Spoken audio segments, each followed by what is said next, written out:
Tini seekor arnab. Tini tinggal di hutan. Tini ada kawan baik, namanya Yuyu. Setiap hari, mereka bermain bersama-sama. Mereka bermain di sekitar hutan itu.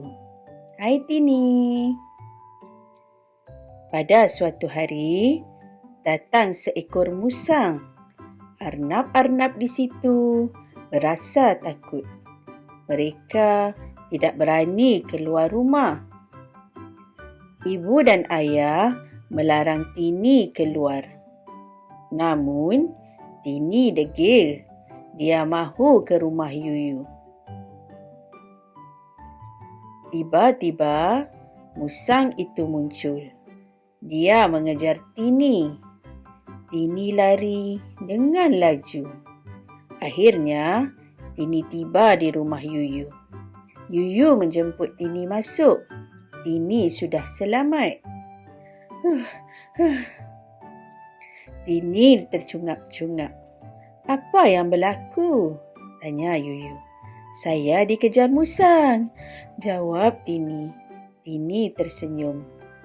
Mengapa kamu senyum? Kamu tidak takut? Tanya Yuyu. Musang itu lemah. Saya lari lebih laju, jawab Tini.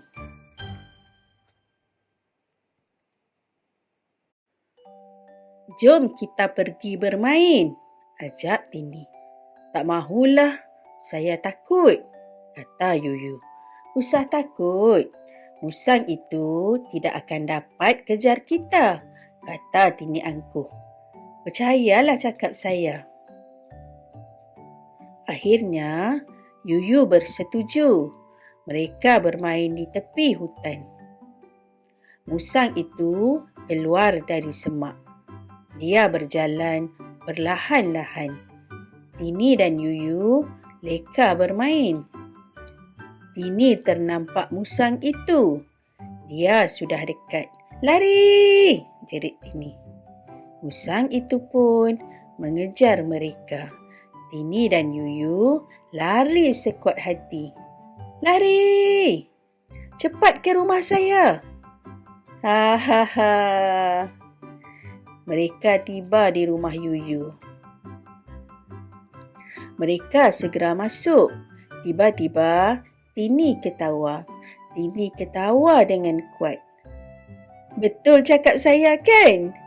Musang itu lemah, tidak kuat berlari, ujar Tini angkuh.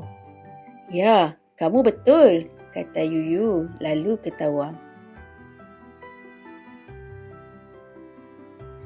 Tini dan Yuyu mula berasa bosan. Tini mendapat akal. Yuyu, apa kata kita kenakan musang itu? Kata Tini. Bagaimana? Tanya Yuyu. Dengar baik-baik ya. Yuyu bersetuju dengan idea Tini. Tini keluar dari rumah Yuyu. Tini sengaja berjalan ke tepi hutan. Sebaik sahaja musang itu keluar dari semak, Tini terus lari. Tini lari di sekitar hutan. Tini lari dengan laju. Musang itu tetap mengejar Tini. Tini sudah letih. Dia berlari masuk ke rumah Yuyu. Ha. Tini ketawa kuat. Seronok betul kenakan musang itu, kata Tini.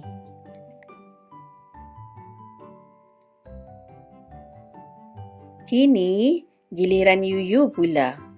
Yuyu hanya berdiri di tepi hutan. Apabila musang itu berjalan ke arahnya, Yuyu lari dengan laju ke rumah. Yuyu segera masuk ke rumah. Tini dan Yuyu melihat musang itu di luar. Mereka ketawa terbahak-bahak. Musang itu kelihatan letih sekali. Ibu Yuyu yang berada di dapur datang. Dia hairan mendengar bunyi bising. Apa yang telah kalian lakukan? Tanya Ibu Yuyu. Yuyu tidak berani menjawab. Yuyu menundukkan kepala. Ibu Yuyu memandang Tini pula. Tini, bagaimana kamu boleh ke sini?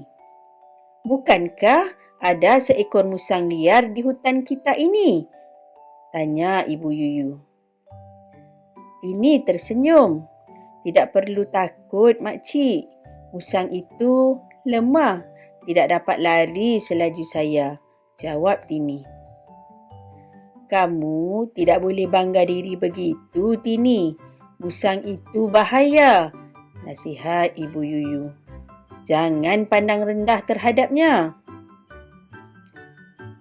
Tini tidak berani menjawab lagi. Tini mahu pulang. Saya minta diri dulu, makcik, kata Tini. Tidak boleh. Tunggu hingga hari petang. Biar musang itu pulang ke tempatnya, tegah Ibu Yuyu.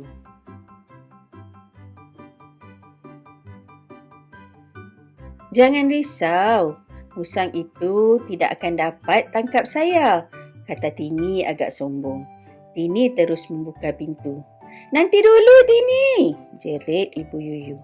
Tini sudah pun berlari.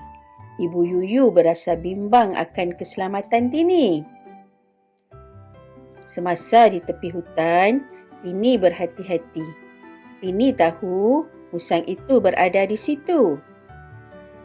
Tiba-tiba, musang itu keluar dari semak. Dia terus mengejar Tini. Tini buka langkah 1000. Ah! Jerit Tini tiba-tiba. Tini terjatuh ke dalam lubang. Tini terperangkap. Lubang itu agak sempit. Musang itu kian hampir. Musang itu ketawa lalu berkata, "Bersedialah menjadi makan malamku, Arnab." Tini ketakutan. Dia tidak dapat lari lagi. Aum! Tolong! Tolong! Jerit Tini sekuat hati. Aum! Tiba-tiba kedengaran bunyi harimau yang kuat. Musang itu terkejut lalu terus lari. Tinggallah Tini di dalam lubang itu. Tini terdengar derapan kaki. Tini semakin takut. Tini hanya mampu menangis. Dia pasti akan dimakan harimau. Tiba-tiba, Yuyu dan ibunya muncul. Jangan takut, Tini. Sebenarnya, ibu saya yang mengaum tadi, jelas Yuyu. Saya minta maaf, makcik. Yuyu dan ibunya menarik Tini keluar dari lubang itu. Tini sungguh gembira. Dia sudah selamat. Tini memeluk Ibu Yuyu. Tini amat menyesal. Sejak kejadian itu, Tini berjanji tidak akan bersikap angkuh lagi.